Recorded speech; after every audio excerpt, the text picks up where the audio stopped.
Hello and welcome, welcome, welcome to Peggy's podcast. I'm Peggy Vasquez, and I'm so grateful that you decided to tune in today to listen to this special podcast with my amazing friend, April Stallworth. But before I get there, I just want to pause for a moment and say thank you. Thank you to you, our listeners, for being here, for doing whatever it is that you're doing while you're listening or watching this podcast. Maybe you're getting ready for the day. Maybe you're going for a walk, you're cooking dinner, whatever it is. I just want to let you know that from my heart to your heart, thank you. Thank you for being here, for a possibility of opening up your mind to new ideas, to some new thoughts. Today's podcast is incredibly important to me because I've been there. I've been there in the background, being married to a Hispanic man and having mixed children and grandchildren. When I say that I've been in the background, I've seen racism. I've seen it up close and personal. I've seen it affect my children, my grandchildren, my friends, my family, and our world. And it's time. It's time to make a change. It's time to make a positive change. And even though I've seen it, what I've discovered recently is that I haven't walked in the shoes of a brown person, of a brown woman, of a person of color. I've been in the background and I've seen it. And that alone is painful enough, but I haven't had to wear that burden each and every day of my life. I asked April to join me today to have a real conversation. April is authentic, she's brilliant, she's educated, she's passionate. So I chose her specifically because I know that she has insights and stories and information that can help you. We met a few years ago at an administrative professionals conference, and April is the type of person that if she's in the room, you know she's there. She's not going to hide in the corner. And so I saw her. I knew she was there. And yet it was April that had the courage to come over and introduce herself to me. And it wasn't very long before we started having a conversation more than about our profession. We quickly moved into personal stories and dreams and goals and the things that we wanted to do in this big world of ours. We are passionate women who want to make a difference. And that's why I consider April my soul sister. So I'm ecstatic that she is here. Two main reasons why I chose April for this conversation. Number one, because she's brilliant. And number two, because of her education and her experience in diversity and inclusion and her involvement with women. So help me welcome April Stallworth. Hi. Hi. I'm so glad to be here with you today. Thanks for having me. Hey, everybody. Oh, gosh, it's so good. So good to be with you. Tell us a little bit about you, April. Sure. So by full-time work, I'm an executive assistant in a large school district that's in the northwest suburbs of Chicago. I've been doing executive assistant work 30 plus years. So that's my full-time bread and butter. Also have my own side consulting, training, coaching business, and it's called Strong Women, Strong Lives. And I help women realize their potential, their worth, their purpose in life. And I also work to help administrative support professionals see how valuable they are and how important they are to the workspace. So I do a lot of speaking. Well, I used to do a lot of speaking before COVID. Before COVID, right? But still now virtually to help administrative support professionals. I am what they call an author for LinkedIn Learning. So I have LinkedIn training courses available out there on the LinkedIn Learning platform. And then I've also, as of recent, over the last couple of years, been involved in some racial reconciliation work, which was more than timely for what our world is facing today. But I've been doing that work primarily with my home church because I'm a woman of faith as well, which I always share because that's a part of who I am. Um, I am currently in seminary. So I'm also working to complete my education on that level. And I'm starting a brand new program in the fall that's called Transformative Justice. So I'm a justice girl. I'm very interested in social justice issues and specifically surrounding the prison population and mass incarceration. So it's a little bit of everything. And Oh, goodness. yeah. So much. I mean, this is exactly why I wanted to have this conversation with you, is because you've got involvement all over the place. Tell us what your website is one more time. It is www.strongwomenstronglives.com. And that gives more information about me and the things that I do. But I have to correct you on one thing, PV, about how we met and all that.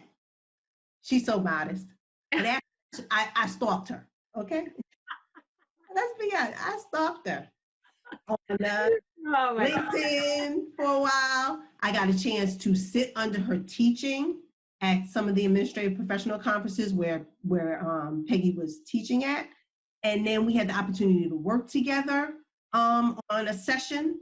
And I, like she said, though, which is so true, I just took advantage of the opportunity to spend some time with her and get to know her. And the rest is history. We've been hanging out ever since. Yes. And I got to say, I have so much respect for people like you who have the courage, whether you want to call it stalking or not, but building your network, right? Meeting people, and you were just the type of person, the way that you approached me, I mean, I felt like I could trust you and that we could have a real conversation. So let's get back to the conversation about today, because I know you and I could talk all day long. Girl. So tell me, why is this topic about race so important to you and close to your heart and mind? Sure. So clearly, I'm a woman of color. Let y'all in a little secret. I've been a woman of color all my life. So I've grown up in America. And so I've experienced race from that lens. And what's interesting is that, and I don't like to speak for my entire race, but I have a lot of friends and family, of course, that I speak to. And what seems to happen is that definitely in Black families, race is talked about all the time. Yeah. In our relationships, in our circles, in our sphere of influence, we have conversations about race a lot of times in most Black families. But in primarily white families, race isn't talked about that way. Mm-hmm. And so it then becomes harder for white people to talk about race because it's not something that you just normally do, where it's something we always do. And so what's important to me is that we start to break down the issue with talking about race so that it's comfortable for us to have conversations about something that is so prevalent in our society and in our country, and especially in light of the current racial unrest. We have to find a way where we can talk about race in a non-hostile way. And you and I are prime examples of people who have done that. I've done that with a lot of people.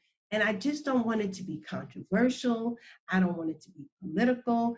I just want it to be a human interaction that we can talk about difficult topics in a way where you're not shamed, I'm not aggressive, that it's okay. We can talk about this. We can work through some issues. We can both leave the conversation feeling good about ourselves, maybe having to ponder some things, maybe having to rethink some things, but that we're both whole and we both have learned and we're educated. It's just so important not only in our personal relationships, but it's going to be super, super important when many of us return to the workplace because we've been out of the workplace during a really period of unrest in our country. But we got to be able to have these conversations in order to move our nation forward. So important. Absolutely. Absolutely. I embarrassingly felt that because I was married to a Hispanic man and had brown children, friends, and family, that I thought I was exempt, from all of this racial unrest, and that I didn't have anything to learn. And boy, was I wrong. I was completely wrong. I mean, I reached out to April and to some other friends, and they all encouraged me to get educated. And so the first book that I read was White Fragility, and then just recently read So You Want to Talk About Race. And I don't know about you guys, but I'm the type that dog ears and highlights books like crazy, when it speaks to me. And these books, I mean, I highly recommend, if you haven't read these books, I highly recommend them because they're going to open up your mind. You're going to help you see things that you didn't see. I thought I knew. I thought I understood. And I was so wrong. I was completely wrong. I didn't think that I had any racism in me. And what I learned is that when you grow up in a racist country, you have racism in you. It's in you. It's planted in you. There's no way to escape it. It's in you. And so these books will help you to understand that, to help you discover it, to peel back that onion, so to speak, to help you to understand what you can do to make positive change. So let's get into it. First question for you. Why is it that we don't need to take responsibility for the past, but that we must for the present and the future? Yeah, that's a great question. So we have to acknowledge the past, but what I don't want white folks to do is to necessarily feel shame and guilt Mm-hmm. about what their ancestors have done. Right. Um, it's important to learn this information. It's important to educate ourselves, to not stay in ignorance, because if we do that, we are apt to repeat the past. And I don't think anybody of sound mind wants to do that. Mm-hmm. So it's so critical that this generation and the younger generation, that we educate ourselves. And that includes people of color too, because I'm learning on this journey too. It doesn't mean as a woman of color, I know everything, because I don't. I've read White Fragility too. Haven't read that other one yet, but I'm gonna. So I'm educating myself as well to things that I was even ignorant to. So I'm using this time as well, because in this work, no one ever arrives. No one ever arrives. We are on a journey until the grave, if we commit to it, where we are being enlightened, we are being educated, we are removing ignorance, because we don't learn a lot of this stuff in school. Right. A lot of our history has been whitewashed. By that, I mean brown and black faces have been removed from it. We gloss over full history, and we learn what the system has designed for us to learn. And it's not the truth. And so the more we can educate ourselves, the more we can, let me put it this way. I saw a meme once that said, white folks, we're not asking you to take responsibility for what your ancestors did. We're asking you to acknowledge it and dismantle the systems that they created. There you go. That pretty much puts it in a nutshell. Yes, that puts it into great perspective. So I heard you say, excuse me, that this isn't about shame or guilt. This is about discovering the truth in order to make a difference. So tell me more about your thoughts on that. I think shame and guilt are negative emotions. I think they can have a tendency to keep us stuck Mm-hmm. In negative feelings and in a posture that's not healthy. And we can think about that in a variety of different circumstances, with things people have suffered in their past. And shame and guilt is just not the emotion we want to have with this. I use a word, and we've talked about it, lament. Mm-hmm. So we want to be able to lament. And when I say lament, that means we want to acknowledge the past. We want to sit in some of the pain. We want to empathize with brown and Black people who have suffered great injustices in our country. We want to understand on a level that we can feel it in our hearts. And we were talking before, I kind of equate it to what the country went through during 9/11. And much respect to all the families who lost loved ones during that time in our nation's history. I lived in New Jersey when 9/11 happened. So I was real close to Manhattan. I lived and worked at a church, a mega church at the time. And so we had a lot of members who worked in New York City or who worked close or in the towers. And so that day was crazy, trying to locate our church members and stuff, make sure everybody was safe. And I just remember that time in our history that from Alaska to Maine, we were all heartbroken at the attack that was an outside attack. Yes. On our soil, and the number of people, first responders who were killed and affected and are still living the effects of that time today. Mm-hmm. And we lamented as a country, as a world, our allies, and the people, the other countries that stood with us and ready to defend us. We lamented. We were just brokenhearted, even though it may not have affected us directly, although many families were directed, yes. Yes, directly affected. Directly affected. Yes. We still felt deeply. We couldn't feel exactly what they were feeling, but we felt something deeply. I think it's similar in terms of that feeling we need to have in terms of race relations and history of our country. So be in lament, but don't stay in lament, because after we have that, then we have to have action behind the lament. So don't stay stuck in shame and guilt. Don't even say stuck in lament. Move through it so that then, okay, got it. Yes. But how can I help change it? But take that moment to really feel it, to embrace it in. I had told you earlier, April, that when all of this racial divide first was extremely highlighted, I had reached out to several of my Black and brown friends and had asked how they were doing. Mm-hmm. And it wasn't until I did that I felt their pain. Not the same as they were, but I didn't understand that it was that heavy.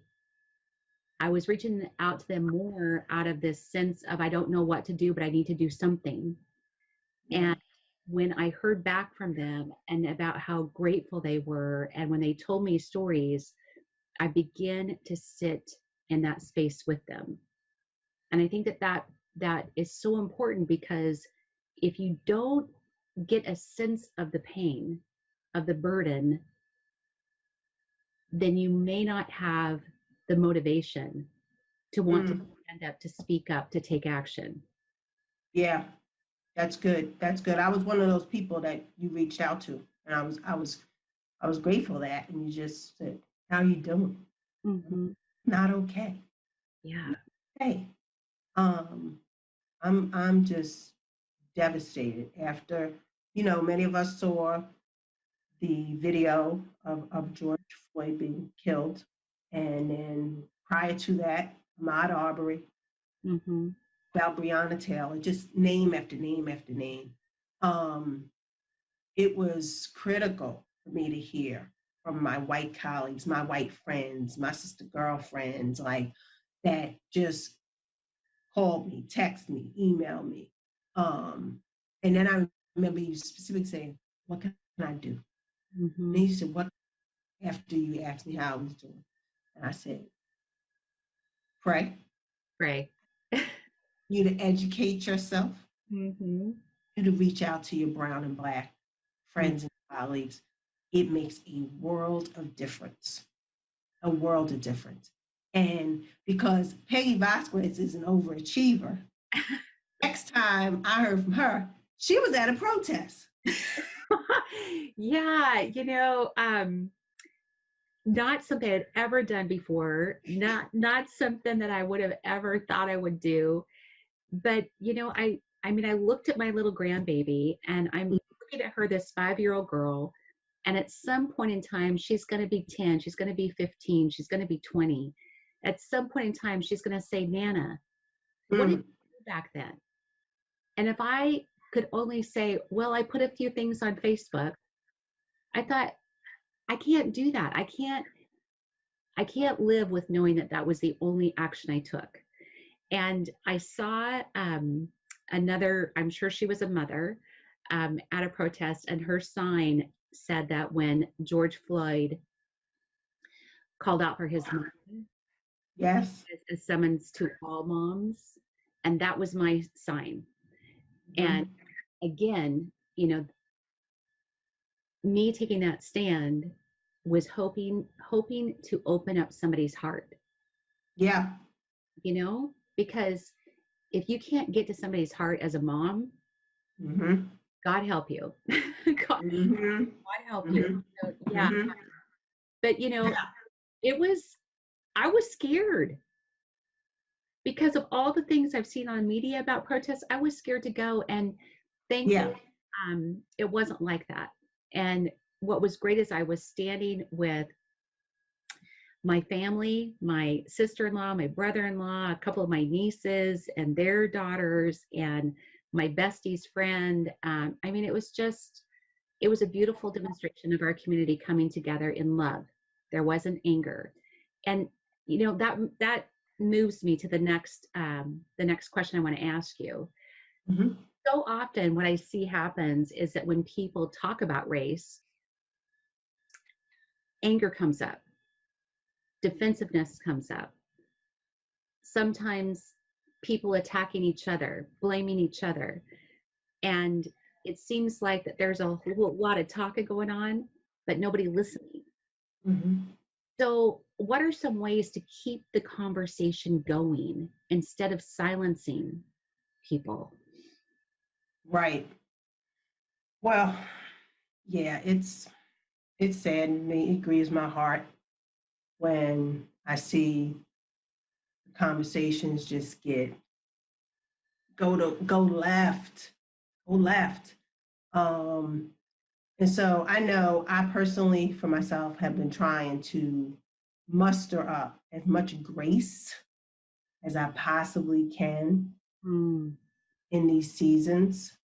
And but it can't just be about grace. It's got to be about truth too. So right. I can't always be the one to stand down and to just let you sit in your ignorance either. So, similar to what we do in the workplace and what we've learned in terms of conflict and stuff like that, we got to listen,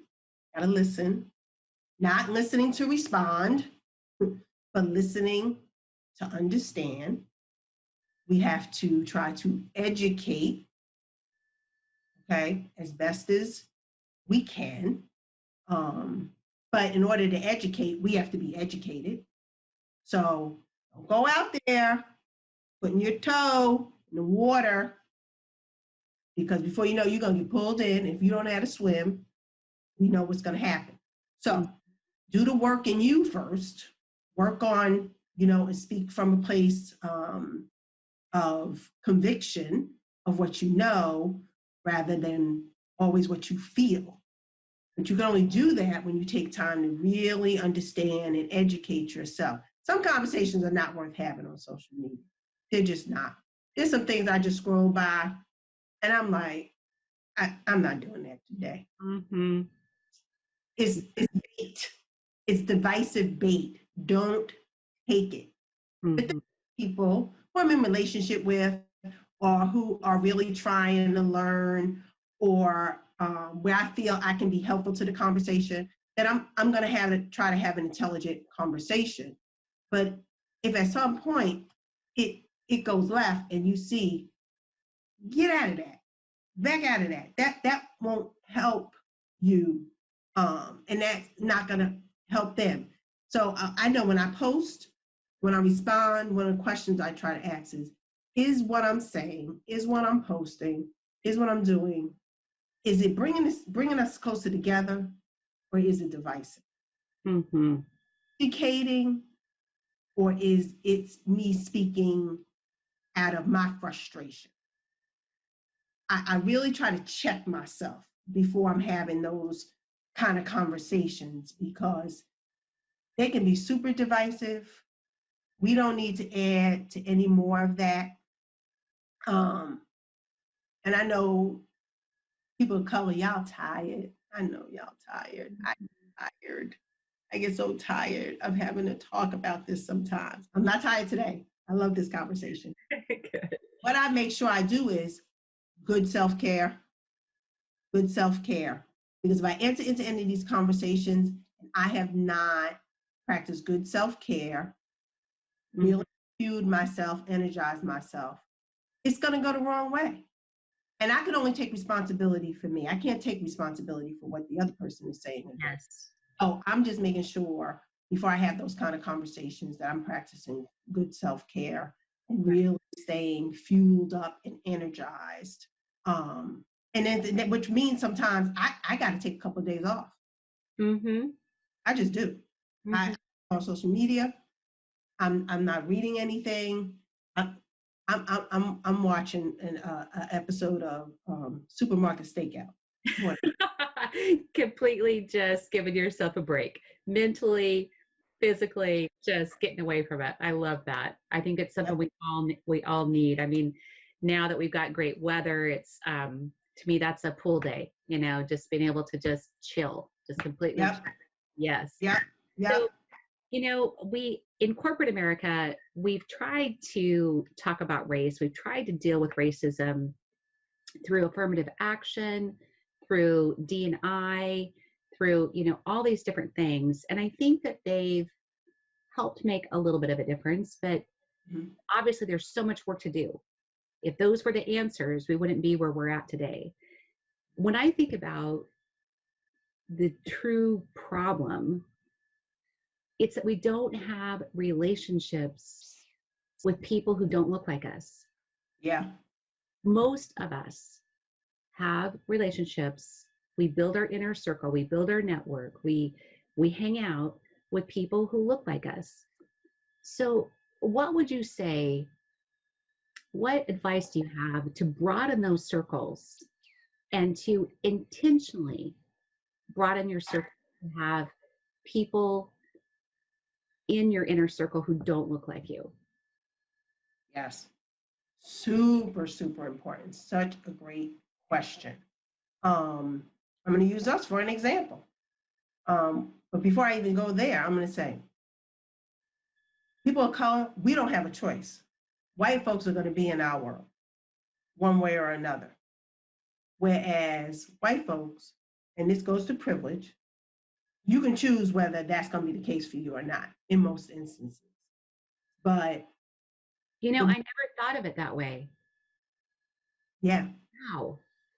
Yeah. From a personal aspect, now as workplaces diversify more and more, you won't have a choice there.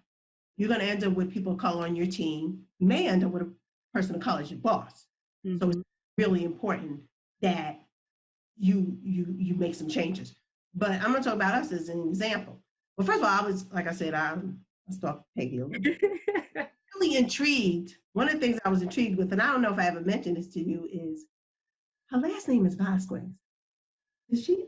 Is she Mexican? Is she a Latina? She don't look like it though. And that's my own bias coming in right there. See? Oh my gosh, I've had Yeah, it had it happen. yeah. So I was intrigued by that, and so that was part of why I was attracted to you. I was like, what is that about? Yeah. Maybe she's married to a Latin man, and I was right. Shout out. Okay. But so just curiosity, and just seeing our similarities in terms of you were working EA at the time, you're now full time Mm-hmm. mentor. But you were working EA, but yet you had a side hustle. You were speaking, you were teaching, all that. So I first of all looked at our similarity because we really do have more the same than different. If we Absolutely. really looked at it. So I focused on the similarity. And then I happen to just be the one to put myself out there. Not that you haven't put yourself out there in situations too. Mm-hmm. Courage to just make the relationships. But today, it's critical. You don't have a choice. You have to. So if you don't, just know it's not optional anymore. You have to have people in your circle who look different than you, even have different political views. Yes. Other podcast, whole other podcast. People who have different political views, religious views, Yes. look different, eat different food, all that. That's the world we live in. We can't bury our head in the sand and say, eat with people that look like me. Everything shifted around Memorial Day. It shifted, and we can't go back. Mm-hmm. Find a way to do that. There are people in your circle that maybe you've never even considered before. There are people who work where you work. There are people who go to church where you go to church. And if there aren't, you need to seek out broader and more diverse relationships. You can start online. That's less intimidating, but LinkedIn is worldwide. Now I'm a LinkedIn girl because Yes, me too. but it's worldwide. I interact because of the course that I have. I get connections from people all over the world, and I love it. Yes. I learn about how they speak. I learn about where they work. I learn about what's important to them. They share how my course has helped them. I love it. So if you don't have it, now's the time. You have to have those relationships. And if you're not sure where to start, because maybe you don't have people of color in your purview, because there are people whose most of their circles of influence are of just one variety. Start out online. The people are there. They're waiting to connect with you. People are open in a way they haven't been before. And I think we need to take advantage of that. That is great advice. That is such great advice. You know, it's what goes through my mind is as you expand your circle with people who don't look like you, who don't have the same beliefs or political views or religion or cultural, I mean, all of those things, as you expand your circle, your mind expands. Yes. And that's where the possibilities exist. Yes. You know, it's like, I love it when you and I will have a catch-up session and we'll brainstorm something together because we both always get something out of it because we're not the same, right? And it's not about race. It's about your experiences, your background, what you've been through, and same for me. And then we come together. So yes. But I think this is the biggest piece is we've got to make those relationships happen. If we had relationships, we wouldn't have to wonder why everyone around the leadership table was white. Hello. We wouldn't have to worry about, well, did we invite my Black friend to this event? Because you would have relationships with those people. You would naturally bring them with you instead of, oh, well, we don't have any. You know, why don't we not have any? Start asking that question. Look at the important moments in your life. You know, the Facebook pictures you put up. Who's in those? Yes. Who's in those? And Right. that's a challenge to myself too. Right. I'm usually operating in a white dominated space. I most of my personal moments that you're gonna see is gonna be filled with a bunch of Black people. Mm-hmm. Yeah.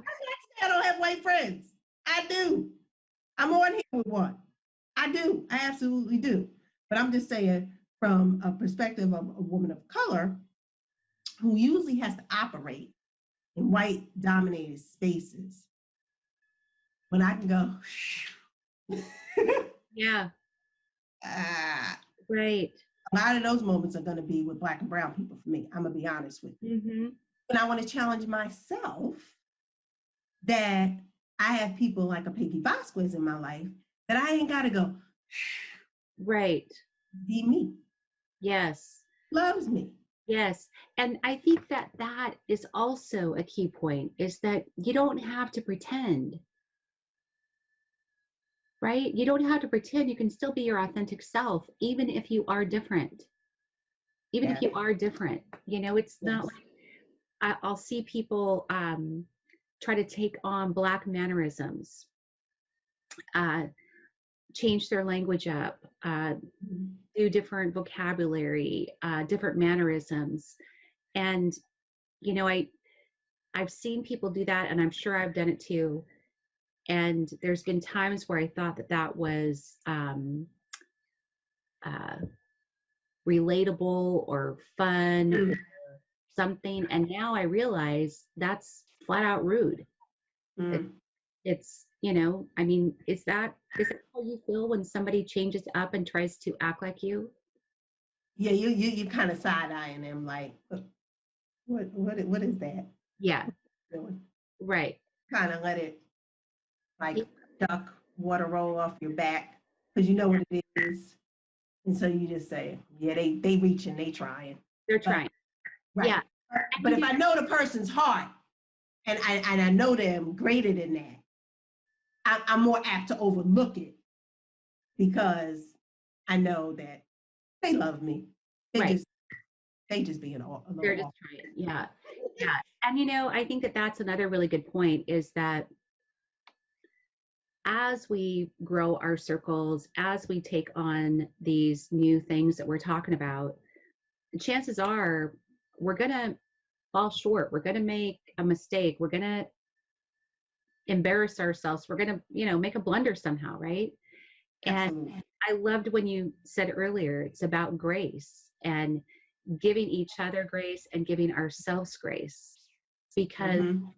taking action, even if you don't get it on just right, is better than sitting back and doing nothing, Yes. Yes. right? We are going to have those awkward moments. I'm going to talk about an awkward moment. And I didn't clear this with Peggy Uh-oh. before I'm gonna say it, but I think she's gonna be okay with it. Um, and even us, and we have a great relationship, Mhm. but we're different. We're learning. We're growing. I remember we did an interview once. I interviewed you, Yes. and the space was predominantly white Yes. that we were in. It was. But it was successful. It was a great event. It was awesome. And then I got up out of there.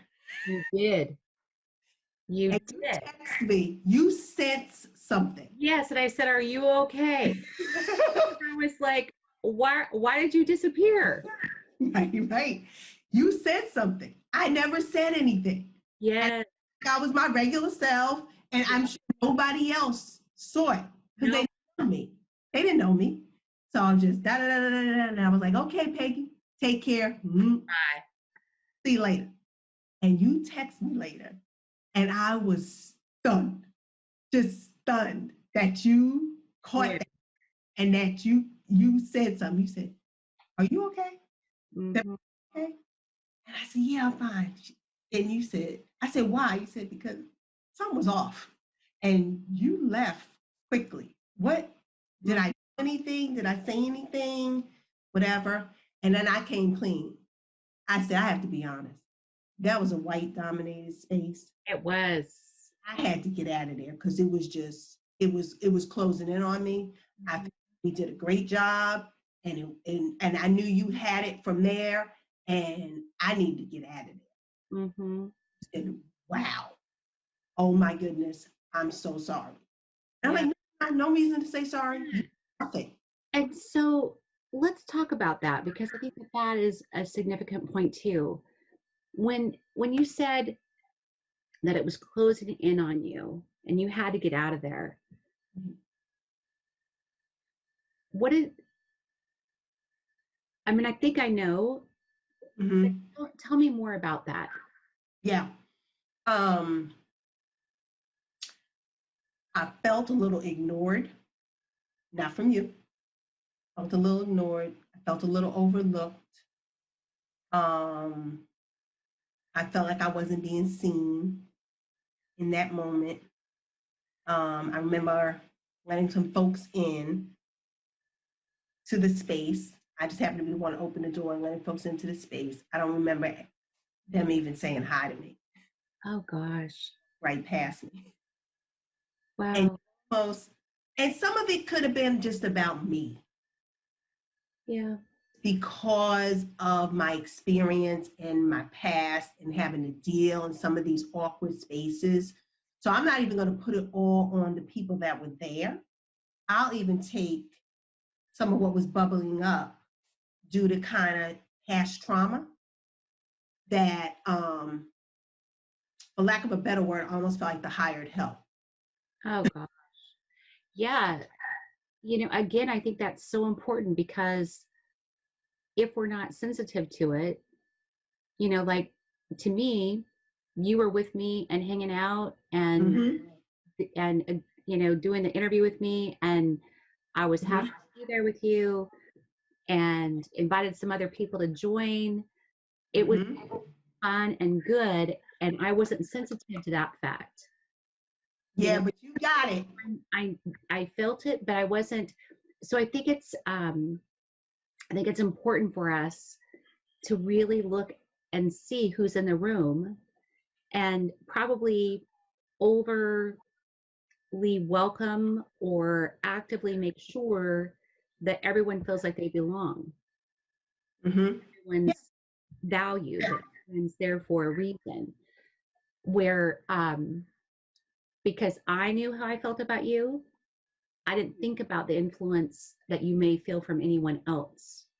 Hmm. So Hmm. that's a Yeah. really good point. Yeah. We're trying to broaden our circles to remember that. Hmm. I'm glad you shared that. Yeah. And having diverse rooms. Yes, Important to absolutely. have, yeah, diverse rooms. And we weren't even thinking about that. We just No, people that right. know and that can come and support and all that kind of stuff. But yeah, so we said all of that to say, even in good, solid relationships, you can still have some of those kind of moments outside of you. And so I just love that you were sensitive to know something was happening. Mm-hmm. We're able to talk about it, and process through it, and that we both learned from that experience. Although, albeit uncomfortable to maybe even have to address and talk about, but we talked about it and we kept it rolling. We were good after that. Exactly. Exactly. So yeah, I think it somewhat goes back to emotional intelligence, right? Mm, And being aware of the people around you. And if you sense something weird, to ask, right? yep. Just to ask the question. Yeah. So now our last topic. So having conversations about race for most of us is uncomfortable. It's awkward. And I read in this book, she referred to several times about we've got to get comfortable with being uncomfortable. Yes. So if you have thoughts about how to get comfortable, I mean, is it more about well, it's not easy to eat healthy every day, but you got to do it if you want to look good. I mean, what would you say to somebody who was afraid of that discomfort? Yeah.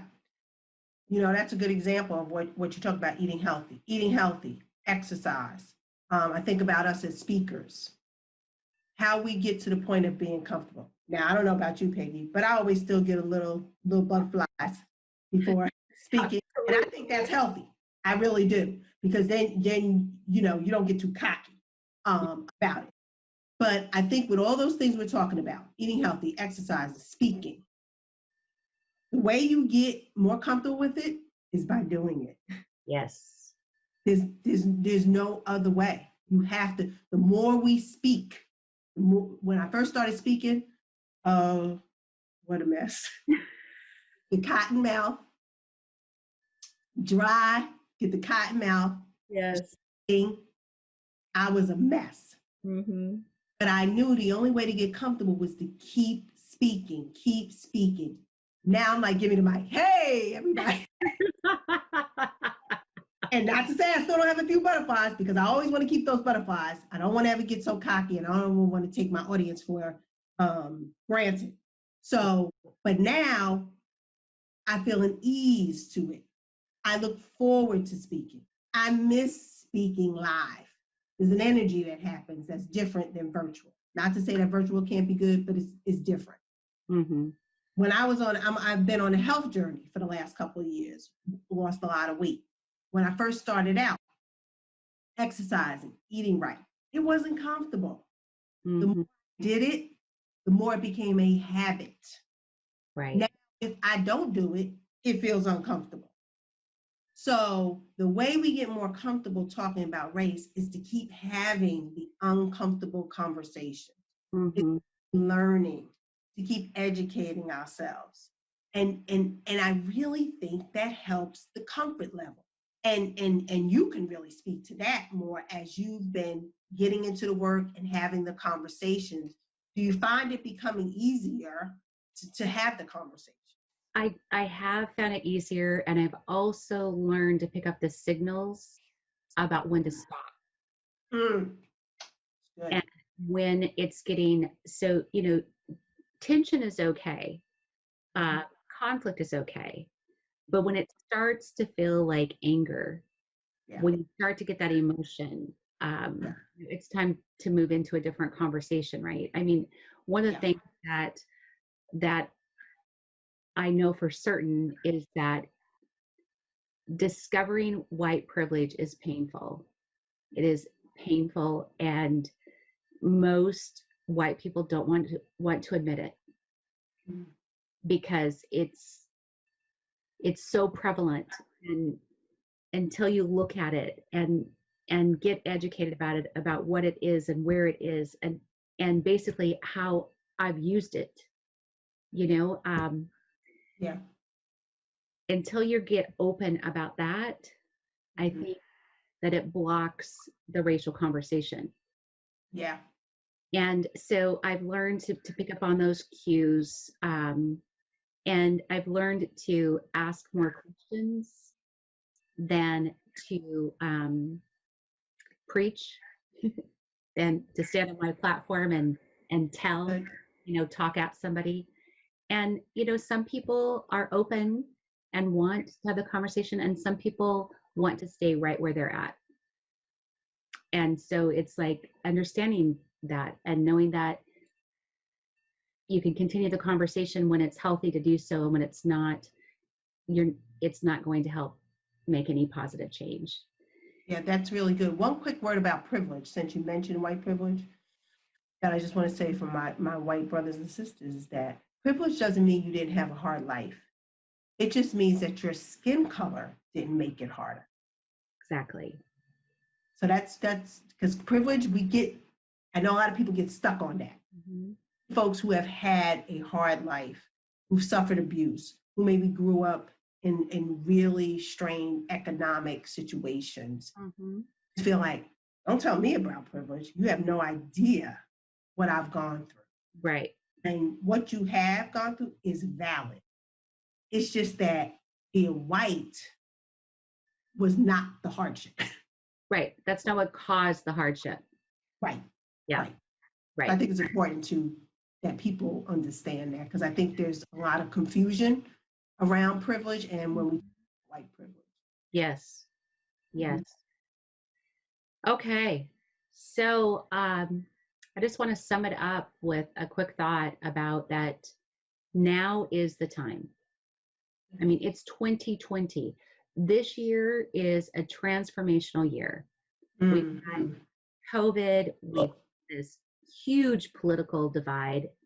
We've got this racial divide that's always been there, but now it's in our face. We've got so much going on that it is time. It is Yes. time to get educated, to stand up, to speak up, to take action, to make positive change because we're better than this. We are better than this. Amen. We can be better than this. We can do better so that we can create a country where we do have justice and equality for all. A country where we can be proud, a country where no matter what you look like, you've got a shot to go after Yeah. whatever it is that you dream about, and you've got an equal shot as anybody else who's willing to work. And it just reminds me that this environment that we're in, it's basically a crisis, right? And a crisis is a challenge that cries out for action. It cries out for healing. And so we all get to choose where are we going to be at this moment in time? What's going to be our defining moment? Yes. And when we look back, think about these two questions. Number one, what do you want to be known for? And number two, what do you want to tell your children and your grandchildren about what you did in this moment in time? Mm. You think about those two things. I mean, those my heart. And so now, April, I just want to turn it over to you to close us out with any last thoughts that you have. And I want you to include, what do you hope that our listeners get out of today? And what positive change do you advise us to take? What actions do you advise us to take? That's good. Um, I want the listeners to get out today that we have to have conversations like this, and that we can have meaningful, positive conversations like this. They don't have to be hostile. They don't have to be antagonistic. They may be difficult, but we need to have the courageous conversations surrounding race. Like Peggy said, now is the time. If not now, when Yes. are we going to do this? That's the first thing I want to emphasize. Second thing I want to emphasize is relationships. Mm-hmm. Take a look at your relationships. Who is in your circles? Be they professional, be they personal, be they at school, be they at church, at home. Take a real hard look at your relationship. White folks, black folks, everybody, take a really hard look at your relationships. And are your circles the best for you to learn and grow and become more cognizant of the various peoples that we have the honor of being able to interact with in our country? Yeah. There's more people that I need to include in my circles that Yeah. I have enough of. So all of us need to take a look at our relationships, at how we're willing and open to having conversations. And then lastly, we each have to take personal responsibility for our learning and our education and our growth in this area. We do individually. But racism is a systemic issue. It's not just about individual acts, it's about greater systems within our country that have made it difficult, deadly, over the course of our history for brown and black people to advance in the same way white people. What am I doing, not only individually, but about the systems that I am a part of? And how am I working to help dismantle the ones that disadvantage brown and black people? Yes. How am I doing that? And I love you, Peggy Vasquez, for doing this. I You love you. boss. Oh my gosh, I love you. I totally do. I mean, I knew that this would be a powerful conversation, and man, it truly was. You made several comments throughout this whole podcast that we hadn't talked about before. You helped open up my mind, my heart, and that's my hope that our listeners will have the same experience. So Yes, yes. thank you, thank you, thank you. Love Thank you. you for having me. Love you too. And we'll take this show on the road, y'all. So, All of right. Yes. course. Yes. So reach out to April. Like she said, she's having these conversations in churches. She can do that also in corporations, organizations, friend groups, whatever it is. Reach out to her. She's on LinkedIn, like she's mentioned several times. So reach out to her. She's a joy to have as a friend. And I just love you, girl. Love you too. Take care. Bye.